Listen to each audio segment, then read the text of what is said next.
Paano nga ba mangusap ang Diyos sa atin? Pag-usapan po natin yan sa devotion natin na ito. Magandang araw po sa bawat isa sa inyo. Welcome back to our 365 Daily Devotion Seminary Edition.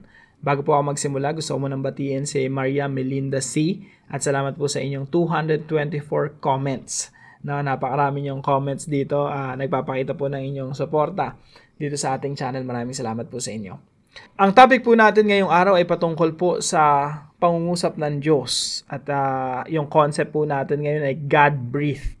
Ano ba yung God-breathed? Hininga ng Diyos, kinasihan ng Diyos. Ibig sabihin po yung Biblia ay God-breathed. Ibig sabihin hiningahan ng Diyos, kinasihan ng Diyos, inspired by God. So the term God-breathed comes from 2 Timothy chapter 3 verse 16 and teaches us that all scripture is literally breathed out by God. This means the Bible is not merely human writing, but the very Word of God. It carries divine authority, eternal truth, and life-changing power. When we read the Bible, we are hearing the voice of God Himself. Now, paano nga ba nangungusap ang Diyos sa atin? Well, maraming mga sagot dyan. Sasabihin ng iba, nangungusap ang Diyos sa aking puso, sa aking isipan, sa aking panaginip. Nangungusap ang Diyos sa akin audibly, talagang narinig ko yung boses niya. Alam niyo po yung mga ganong bagay, although pwede naman siya, for the sake of argument, yes, sige, pwede kang kausapin ng Panginoon, pero alam niyo po, madalas prone sa abuse po yung mga yun eh. Kaya po, isipin niyo po, sasabihin ng isang leader ng church, nangusap sa akin ng Diyos, no? Gamitin natin yung pera ng church, pambili natin ng mga sasakyan, o gamitin natin yung pera ng church pang outing natin, no? Tapos sasabihin naman ng isa, nangusap din sa akin yung Diyos eh. Sabi ng Diyos, ibigay daw sa ganitong tao or ganitong project. Isipin niyo po, kung lahat ng tao kinakausap ng Diyos audibly, nagkaroon na ng kaguluhan sa church.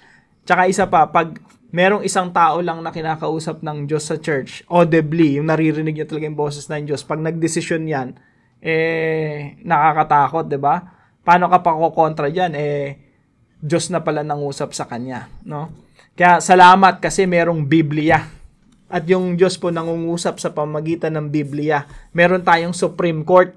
Ito na yung Korte Suprema natin. Ito na yung pinakamataas sa lahat. Kaya kahit sabihin mong nangusap ang Diyos sa'yo, kapag yung pangusap ng Diyos sa'yo, hindi pumasa sa standard ng Biblia, mas paniniwalaan ko pa rin yung Bible. Yun po yung kahalagahan no, na meron tayong Biblia na hiningahan ng Diyos. Yung alam talaga natin, ito yung salita ng Diyos. Hindi yung posibleng guni-guni lang ng mga tao o haka-haka lang nila o feeling lang nila. Pero emosyon lang pala sa puso nila. Sarili nilang emosyon. Akala nila sa Diyos na galing. No? Sabi po rito sa 2 Timothy chapter 3 verse 16 and 17. All scripture is God-breathed and is useful for teaching, rebuking, correcting, and training in righteousness.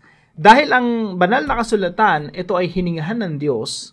Ito ay kagamit-gamit, sabi rito sa Tagalog. Ang lahat ng kasulatan ay kinasihan ng Diyos at kapaki-pakinabang sa pagtuturo ng katotohanan, sa pagsaway sa kamalian, sa pagtutuwid sa likong gawain, at sa pagsasanay para sa matuwid na pamumuhay.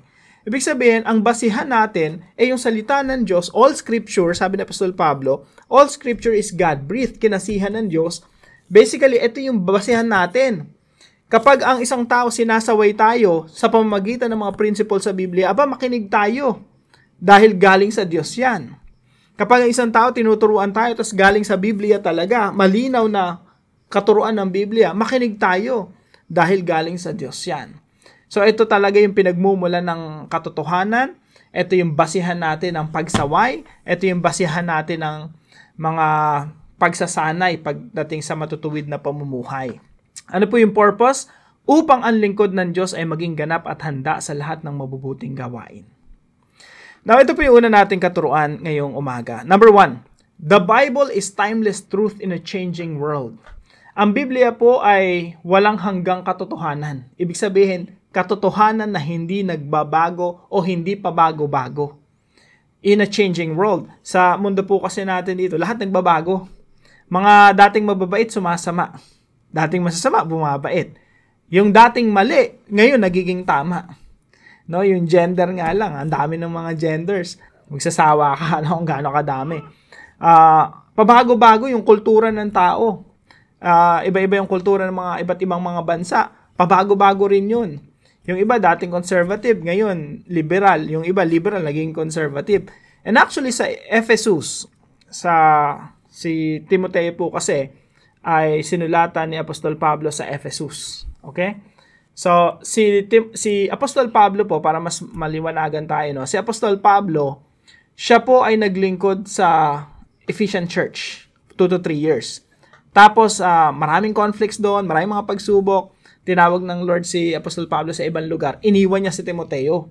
Si Timoteo, disciple ni Apostol Pablo, isipin mo, parang iniwan siya doon at ang kakaharapin niya, bagyo. Bagyo ng Bagyo ng iba't ibang mga ideas. Iba't ibang mga kultura. Pabago-bagong kultura, pabago-bagong pananaw. At maraming mga Kristiyano doon nung unang panahon, tumalikod na sa pananampalataya at natangay na ng bagyo ng iba't ibang mga katuruan. Tapos si Timoteo, siya yung inatasan ni Apostol Pablo. Sabi ni Apostol Pablo kay Timoteo, Timoteo, hawakan mo yung church dito sa Ephesus. At ikaw yung magpastor dyan. No? So, ang kinakarap talaga ng Timoteo, bagyo ng matitinding mga pagsubok, problema, persecution, at apostasy o yung pagtalikod sa pananampalataya. So, bagamat mayroong pabago-bago ng pananaw, pabago-bago ng katuruan, iba't ibang mga ideas, yung Biblia po, ito po yung mananatiling timeless truth. Ibig sabihin, katotohanan ng Diyos na hindi nagbabago. Kaya po, basahin natin ito. Pag binasa natin, yung mga katuruan dito, timeless po yan. Hindi po nagbabago. Pangalawa po, the Bible is the breath of God speaking to us. Kaya po pag nagbabasa tayo ng Biblia, isipin natin mabuti mga kapatid. Ito po ay hininga ng Diyos. At kung wala po tayong hininga, wala po tayong buhay. Ulitin ko po. Yung Biblia, yan po ang salita ng Diyos. Kung wala po tayong salita ng Diyos, isipin mo parang hindi ka na rin nabubuhay. Parang hindi ka na rin humihinga. Alam niyo po, ito yung salitang theopneustos, God-breathed. Hindi po to ordinaryong salita. Marahil nga po si Apostol Pablo lang yung gumamit ng term na ito. At ibabalik tayo dito sa Genesis chapter 1 and 2. Nung nilikha ng Diyos si Adan. Na yung tao, nung nilikha ng Diyos, hiningahan niya. Kung wala yung hininga ng Diyos, hindi mabubuhay yung tao. Ibig sabihin, yung salita ng Diyos, yan na yung buhay natin. Pag wala yung salita ng Diyos, para na rin tayong hindi humihinga. Sa ibang pangungusap, ibang term po, sabi po rito sa Deuteronomy chapter 8 verse 3, Man does not live on bread alone but on every word that comes from the mouth of God.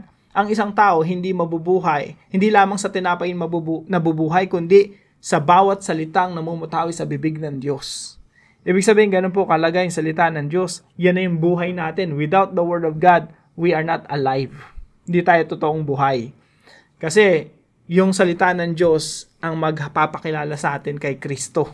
Yung salita ng Diyos ang magpapakilala sa atin sa Diyos. Without God, we are not fully alive. Wala talaga tayong buhay. Yung salita po ng Diyos, pag binabasa natin, isipin po natin, yung Diyos bumubulong sa'yo. Pag nagbabasa tayo ng Biblia, isipin mo si Lord binubulong sa'yo kung ano yung mga katotohanan patungkol yung mga katuruan ng Biblia. At ibibigay talaga sa ng Lord yung mga principles na dapat nating isabuhay. And number 3 po, the Bible is the wisdom of God amidst chaos. Again, sa Ephesus po, si Timoteo, siya po yung inatasan ni Apostol Pablo na magpatuloy sa gawain sa Ephesus. At yung kakaharapin talaga ni Timoteo, chaos, bagyo. Paano niyo po malalaman na bagyo talaga yung kakaharapin ni Timothy? Again, yung verse po natin nasa 2 Timothy chapter 3, yung huling mga verses. Pero pag binasa niyo po yung mga unang mga verses doon, makikita niyo po yung sinasabi ko. Basahin nga po natin, mabilisan lang po. 2 Timothy chapter 3. Sabi po rito, But mark this, there will be terrible times in the last days. People will be lovers of themselves, lovers of money, boastful, proud, abusive, disobedient to their parents, ungrateful, unholy, without love, unforgiving, slanderous, without self-control. Inisa-isa ni Apostol Pablo yung kakaharapin ni Timoteo during that time. At sinabi pa ni Apostol Pablo rito, marami dito tatalikod sa pananampalataya. Amidst chaos, yung salita ng Diyos, yung wisdom ng Diyos. Yung wisdom ng Diyos, yan ang gagabay sa atin sa gitna ng kaguluhan. Kaya po, Patuloy lang po tayong magbasa ng salita ng Diyos. Huwag po nating patalinuhin yung ating sarili ng mga principle sa mundo, ng mga pananaw sa mundo. Patalinuhin po natin. Bigyan po natin yung ating sarili ng karunungan na nagmumula mismo sa Diyos. At yung karunungan po ng Diyos ay nandito sa Biblia. Isipin niyo po, pansinin niyo po, yung mga Kristiyanong laging nagbabasa ng Biblia, sila yung marunong sa buhay. Kasi po, yung Biblia talaga ang magbibigay sa inyo ng karunungan at hindi po yan ordinaryong karunungan lamang. Yan po ay karunungan ng Diyos. At pag ikaw ay nagbabasa ng Biblia, babad sa salita ng Diyos, magiging marunong ka talaga dito sa mundong ito, amidst chaos. Now, paano po natin ito i-apply sa ating mga buhay? Number 1 po, stand firm on God's Word. Kung ano po yung mabasa nating katotohanan dito sa Biblia, tindigan po natin, dun po tayo tumayo. Pag nagbabasa po tayo ng Biblia, tingnan natin, baka mayroon ditong mga principles, katuruan o mga pangako ng Diyos. Pag may pinangako ang Diyos dito sa Biblia, tindigan natin, tumayo tayo sa mga pangako ng Diyos, tumayo tayo sa salita ng Diyos at wag po tayong matinag. Dahil sabi po sa Biblia, heaven and earth will pass away but the word of God stands forever. Ang salita lang ng Diyos ang hindi nagbabago. Kaya po pag ikaw ay nakatungtong sa salita ng Diyos, ikaw ay mananatiling matatag. And number 2 po, shape your life with God's wisdom. Pansinin niyo lang po, obserbahan niyo lang. Yung mga taong babad sa salita ng Diyos, sila yung talagang marurunong, laging tama yung desisyon na ginagawa nila sa kanilang mga buhay. Alam niyo po, you will never go wrong when you listen to the wisdom of God. Kailanman hindi ka makakagawa ng mali kung sinusunod mo lang yung wisdom ng Diyos. You will never go wrong when you follow the wisdom of God. Kaya po mga kapatid, punuin po natin yung ating mga isipan. Hayaan po nating mahubog ang ating mga sarili ng karunungan ng Diyos. At habang nagbabasa po tayo ng salita ng Diyos, mahuhubog yung ating pagkatao, mahuhubog yung ating mindset, mahuhubog yung ating puso. And as time goes by, mas lalo tayong magiging marunong, mga wais na mga Kristiyano. At pangatlo po, serve faithfully and be equipped for God's work. Bakit po natin binabasa yung salita ng Diyos? Bakit po tayo nagpapakumbaba, nagpapatuwid sa salita ng Diyos? Kapag meron tayong maling ginagawa, kinokorek tayo ng salita ng Diyos, nagpapakorek tayo. Bakit? So that the servant of God may be thoroughly equipped for every good work, upang mas mapaglingkuran natin ang Diyos, upang tayo mas maging mabuting tagapaglingkod ng Diyos. So serve faithfully, maging servant po tayo, maging tagapaglingkod tayo ng Diyos na naglilingkod ng tapat sa ating Master, sa ating Panginoong Jesucristo. And be equipped. Pag sinabi pong equip, kumbaga sa gera, armado ka, equipped ka. Pumunta ka sa gera na meron kang baril, meron kang bala. Pero kapag ikaw ay pumunta sa gera, wala kang baril, wala kang bala, you're not equipped. Ibig sabihin, hindi ka magiging kagamit-gamit sa gera. Ganon din po sa ating mga Kristiyano, no? Hindi ka pwedeng maging kagamit-gamit sa kaharian ng Diyos kung wala ka namang salita ng Diyos. Yung salita ng Diyos, yan po yung ating espada. Sabi po sa Biblia na yung Word of God, yan po ang ating espada. Yan po ang ating sandata. Paano ka pupunta sa gera? Wala ka namang alam sa salita ng Diyos. How can you be a good servant of God if you're not equipped with God's Word? So mga kapatid, kaya po tayo nagbabasa ng Biblia, ang dulo po niyan ay makapaglingkod sa Diyos. Nakakalungkot lang isipin mga kapatid kasi maraming tao nagbabasa ng Biblia, sobrang tumalino na, sobrang gumaling na, pero hindi nakarating doon sa purpose. Ano ba yung purpose? Makapaglingkod sa Diyos. Tandaan po natin, nagbabasa tayo ng Biblia, yung Biblia, ini-equip tayo, inihahanda tayo para makapaglingkod. Kapag ikaw, basa ka ng Biblia, talino ka ng talino, gumaling ka ng gumaling, ang dami mo natutunan, pero hindi ka nakarating doon sa serving aspect, na-miss mo yung point. You miss the point. Tayo po ay nagbabasa ng Biblia upang mas maging handa, upang maihanda sa paglilingkod. Now, para po sa ating discussion, how should we read God's Word? Knowing that it is God-breathed. Pag-usapan po natin yan sa ating mga discussion groups. At samahan niyo po ako sa panalangin. Lord God, thank you for giving me your holy word. Alive, powerful, and true. Help me to treat the Bible not as an old book, but as your very breath speaking into my life. Let it correct me when I'm wrong, teach me when I'm lost, and lead me into righteousness.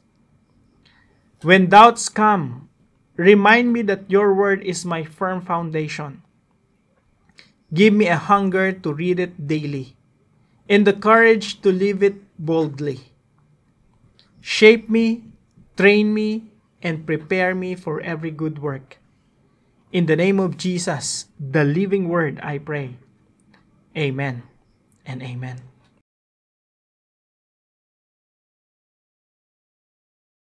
Maraming salamat po sa partner natin sa devotion natin na ito, si Brother Josefino. Maraming salamat sa iyo, kapatid. Pagpalain ka ng ating Panginoon.